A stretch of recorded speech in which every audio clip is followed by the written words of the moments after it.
Hi guys, it's Leonard from Len and the Art of Motorcycle Maintenance here. I hope you are well. So we fitted the Scottoiler E system to the Kawasaki Versys KLZ 1000C. This one's a 2019 model. And I just wanted to give you a quick walk round about where I decided to put the Scottoiler parts and such like. So I've removed the seat just for the purposes of this video so you can see some of the parts. The controller, which you can access from time to time to adjust flow rate and such like. Scottoiler supply a little bracket, so I've used one of the original fern fasteners here. I've bent the bracket to suit, and fortunately, even although this bike has the Kawasaki GT kit handguards, there's still enough clearance between the controller and the handguard, which is good. I managed to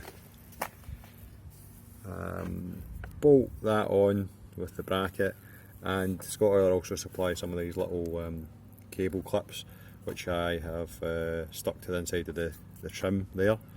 I think that would, if you ever wanted to remove the Scottoiler E system, that would come off without doing any damage, which is nice.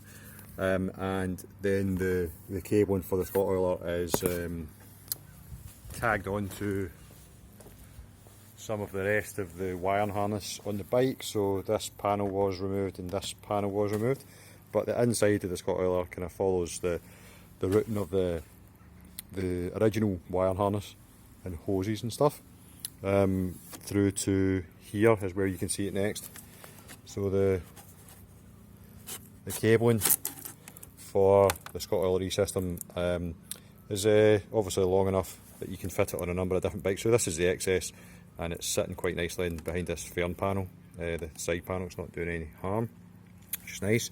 The Scottoiler E system itself is here in between the battery tray and the frame rail, so it can be accessed for filling, which is nice.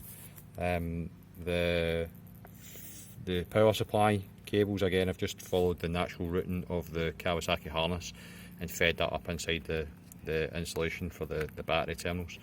The inline fuse, which Scottoiler supply as part of that, is accessible here. I've put a wee label on there for anyone ever in any doubt about why that electrical terminal is screwed to the battery post and what it's there to do. So that's there's plenty of room in there for that, which is nice on this bike. The Scottoiler, the delivery pipe is coming down again. It's following the natural harness and routing of the bike. Put that back in behind that panel, which is nice. The pipe I have decided to cable tie to the subframe here, and it is quite neatly on the chain guard. Then from the chain guard, it is using the same self-adhesive cable clamps as we used at the front of the bike to the inside of the swinging arm.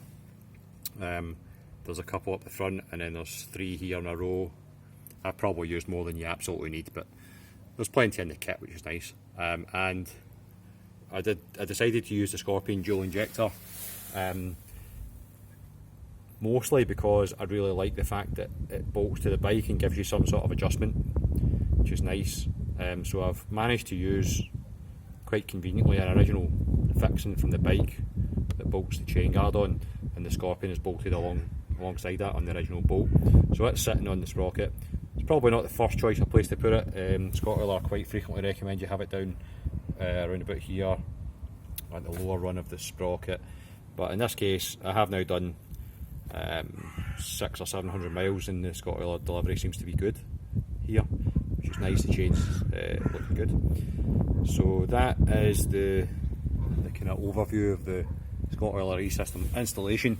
One other optional accessory I did decide to put on this bike, because it is used for touring, is the newer Travelling expansion bag.